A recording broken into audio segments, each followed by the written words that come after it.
নমস্কার। কবি রবীন ভট্টাচার্যের লেখা কবিতা আমড়াতলার মেয়ে। আমার মা ছিলেন খুব কালো, নিকষ কালো, তালতমালির ছায়ার মতো কালো। পাড়াগাঁয়ে ধনী বাপের একমাত্র কালো মেয়ে। মায়ের বয়স যখন মাত্র ১৩ বছর, তখন ২৫ পেরোনো বড়লোকের ছেলের সঙ্গে মহাসমারোহে তার বিয়ে হয়। সেসব অনেক দিনের কথা। তখনও সরস্বতী নদী এত শীর্ণ হয়নি। ভোর থেকে রাত্রি পর্যন্ত তখন এই নদীর বুক দিয়ে বয়ে যেত কত বড় বড় নৌকো আর বজরা। আমার মায়ের শ্বশুর ছিলেন রাজটেটের বাজখাই গোমস্তা। ৮৫ ভরি সোনায় গা ঢেকে পালকি চেপে স্বামীর ঘরে প্রবেশ আমার মায়ের। শাশুড়ি হরিভারিণী দেবী ছিলেন খুবই সুন্দরী। ছোট বৌমার দিকে ফিরেও তাকাতেন না তিনি। অনেকদিন আগেকার কথা এসব গল্প আমি আমার মায়ের মুখেই শুনেছি। আমার পিতৃদেব ছিলেন বড়লোকের যাত্রা পাগল অরুণ চণ্ডী ছেলে। অপেরা দলে বিদূষকের ভূমিকায় যাত্রা করে বেড়াতেন। ঠাকুরমা আমার মাকে বলতেন রক্ষীকালীর চিড়ি। আমার বাবা মাকে বলতেন আমড়াতলার মেয়ে। একবার বাড়ির সবাই মিলে স্টারে থিয়েটার দেখে ফেরার পথে আমার মা জননীর বগলে নতুন জুতো। ভাগ্যিস মোটর চেপে যাওয়া আসা। ঠাকুরমা আক্ষেপ করে বলেছিলেন, ছে ছে, একদম গাইয়া গা, জুতো পরতে জানে না। যেমন রক্ষেকালীর মতো চেহারা, তেমনি গুণের ছিরি। ও বউকে আর কখনো যদি সঙ্গে নেই। আমার কালো মায়ের মুখে কলা বউয়ের মতো ঘোমটা থাকতো সবসময়। সারাদিন মুখ বুজে সংসারের কাজে মগ্ন থাকতো মা। গায়ের রঙের খামতিটুকু শ্রম দিয়ে পূরণ করার আপ্রাণ চেষ্টা।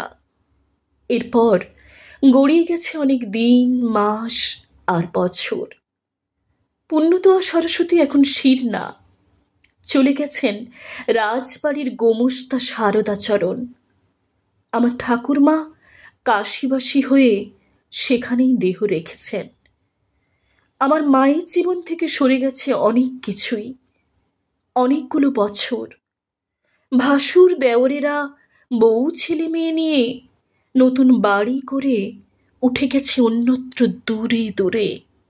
শুধু শ্বশুরের ভিটে আঁকড়ে পড়ে আছে আমার কালো মা। আমার পিতৃদেব যাত্রা থিয়েটার ছেড়েছেন। ছাড়েননি শুধু নিজের প্রিয় হারমোনিয়ামটাই। এখন এখানে ওখানে হারমোনিয়াম মেরামতি করে অর্থ উপার্জন। সংসার প্রায় অচল। ৪টি সন্তানের মুখে অন্ন তুলে দিতে অক্লান্ত পরিশ্রম করেন আমার মা এবং বাবা। কিন্তু হঠাৎই একদিন অকুল সমুদ্রে ভাসিয়ে দিয়ে আমাদের বাবাও চলে গেলেন হাসতে হাসতে। বেঁচে বুঝতে রইলেন শুধু আমরা ৪ ভাই বোন আর মা।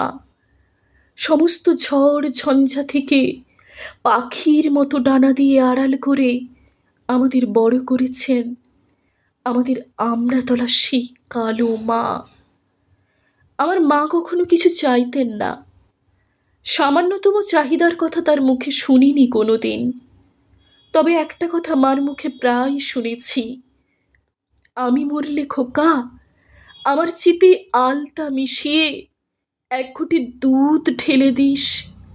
দেখিস পরের জন্মে আমার গায়ের রং হবে দুধে আলতা। কালো বলে এত কথা শুনতে হবে না শ্বশুর বাড়ির।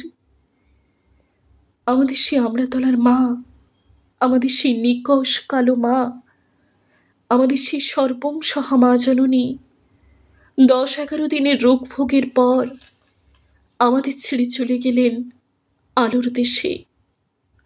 এখন পশ্চিমের আকাশ লাল করে সূর্যদেব ডুব দিচ্ছেন নিদ্রায়। আর আমার মায়ের চিতার আগুন নিভে আসছে ধীরে ধীরে। আমি ঘটি ভরে দুধ আর আলতা মিশিয়ে মায়ের চিতা ভিজিয়ে দিচ্ছি। কালো পোড়া কাঠের ওপর দিয়ে সাদা দুধ আর আলতা গড়িয়ে গড়িয়ে একটু একটু করে মিশে যাচ্ছে শ্মশানের মাটিতে। মায়ের বড় স্বাদ ছিল পরজন্মে ফর্সা হয়ে জন্মানোর। মা গো, তুমি ফর্সা হও মা। আমার এই 5 ঘটি দুধ ঠেলে দিলুম তোমার চিতায়। তুমি ফর্সা হয়ে জন্মিও মা, তুমি ফর্সা হয়ে জন্মিও মা।